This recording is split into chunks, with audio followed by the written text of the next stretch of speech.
Hello and welcome to the Loopy Classic Climb video demo for Mont Ventoux.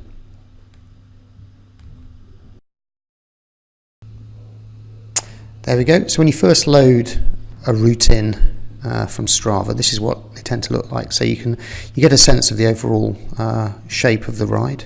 You can also make out the key elements of terrain. So in this case, it's just one climb up Mont Ventoux. So that's kind of clearly shown in the way the terrain's rendered.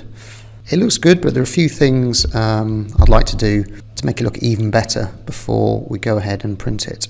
So whenever a loopy loads up, I just like to rotate it 260 degrees like this, just to try and work out in my own mind which is the best angle. There's two ways that you can edit the loopy. One is to use the controls on the left hand side. So in the Move tab, we've got the up, down, left and right arrows.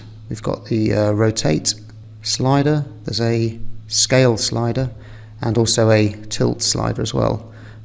These work really well, but I tend to find a more natural way to do it is to just click directly onto the image. The left mouse button, if you click and move that, will rotate.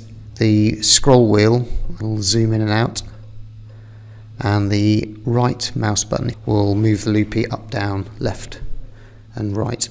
I find that a much more natural way to find the best position for the loopy.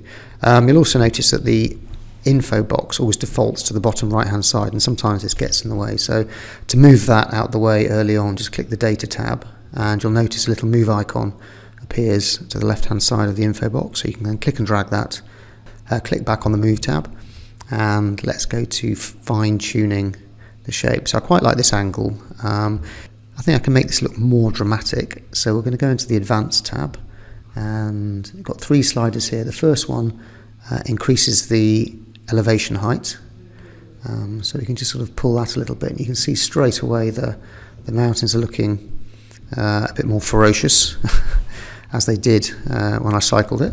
And again, just keep making lots of little adjustments just to kind of make sure that you're not missing any great angles to show off your loopy. I'll also look at you can also adjust the size of the circles. So this middle slider here, you can either make them bigger or really small.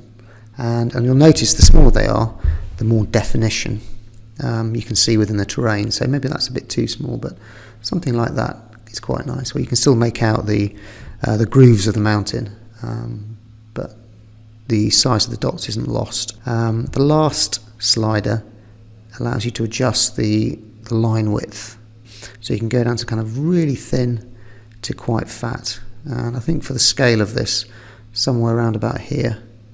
I'm just going to zoom in slightly more, and then so what we have here is a really nice foreground and background composition, where the start of the climb, the main climb up Mont Ventoux, is in the foreground. I think you can probably even be even more dramatic with that. There we go, that's looking even better. So you can really get a sense of the zigzags in the road. And the next thing I want to do is add some location markers. To do this, click on the Data tab, and I just want to add a few key landmarks that I passed. And again, this is a nice reminder, when you get your loopy printed, remember all of the key spots that you cycled. So I know for a start that at about the 24k mark, at this little bump there, that was the town of Bedouin. So I click that, and a little pop-up box appears, and I can add the name of the label. So in this case, Bedouin. The second tab, I can decide what stats I want to show. So here we are, 24 kilometers in. It took me an hour and 40 minutes to get there, and an elevation of 311 meters. The next tab, I can decide what position to put the label in.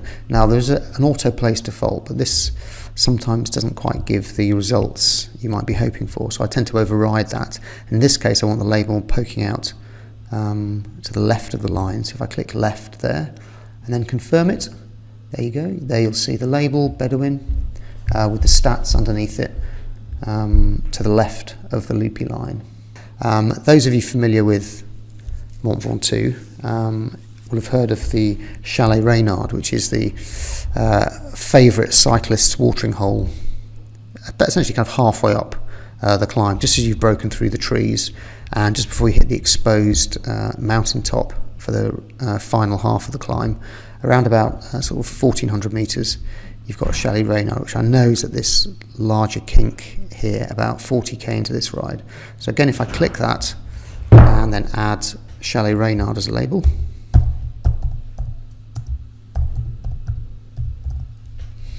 and I'll keep the same stats to keep it consistent, and in this case, rather than showing the label to the left of the line, which will run it over some of the orange line, I want to run it to the right. So I click the right hand button and then confirm it, and there we have the Chalet Reynard label to the right of the loopy line. The next label I want to show is the summit of Mont Ventoux, and I know this is round about here at the kind of 45k, just at this kind of little lip there. If I click that, you'll notice, and I can do Ventoux Summit.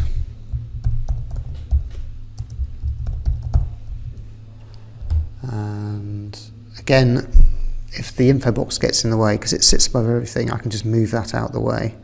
For now, stats, again, keep the same stats, and in this case, let's try and place it above the line, because there's quite a lot going on at this point of the image. So some of the text is overrunning, so I'll go back and edit it, and then place it right. Oh, there we go, that's a bit clearer. So most of the text is on the white background now, and much easier to read. I can then move the data tab back, and so we can go back into the move tab, and all the name labels will stay exactly where we've added them to the to the line. And you can make further adjustments. Maybe it's slightly too big, so I can just shrink that. That's it. Oh, and I also want to add, forgetting there, adding the name of the title. So Mont Ventoux. And you can also add your rider name above that as well. So any data in here is editable. You just click on it. So you can even take half an hour off your time if you like. But you can change all of the data on here. And there we go. And again, keep positioning this. And you can keep making these adjustments all the time until you're sort of really happy with what you've got. Now I think this is starting to look really good now. So I think I'm very happy with that. So I'll click the preview and order button. And what this does, this then allows you to see it in a frame. And there we have it.